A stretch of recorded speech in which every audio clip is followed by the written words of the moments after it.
Thank you, Mr. Chairman. I want to add to the concerns expressed by my senior colleagues about the qualifications about Lawrence Van Dyke to serve on the Ninth Circuit.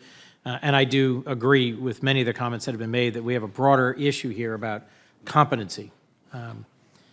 Residency, competency, temperament, all of these should be legitimate bipartisan concerns in this committee, yet Mr. Van Dyke's record raises serious concerns about his work ethic, his temperament, concerns that should trouble all of us.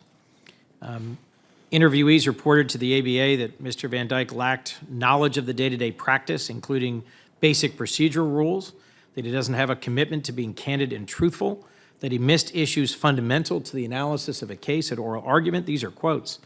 It's no surprise to me he was one of the very few, just 3% of all Trump nominees to get rated as not qualified by the American Bar Association.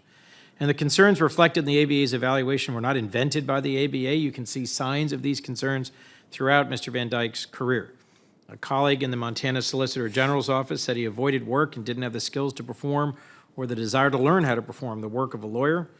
The Montana Department of Justice's Chief of Staff responded that many colleagues shared these frustrations. A University of Chicago law professor asserted Mr. Van Dyke committed, and I quote, scholarly fraud for having written a review riddled with errors and misleading innuendo. It's striking that when Mr. Van Dyke ran for the Montana Supreme Court, 6 retired justices questioned his fitness for the position, expressing concerns about his partisanship and corporate influence that would bias him. It is important to all of us, or at least it should be, that neither Senator Rosen nor Senator Cortez Masto, who represent the state of Nevada in the Senate, have returned a blue slip and have shared these grave concerns about his record and his ties to the state they represent. I also want to close by emphasizing my concerns about his long-stated opposition to basic civil rights for the LGBTQ community. One's left wondering how members of that community could feel confident facing him in court that he would deliver them their day in court and real justice.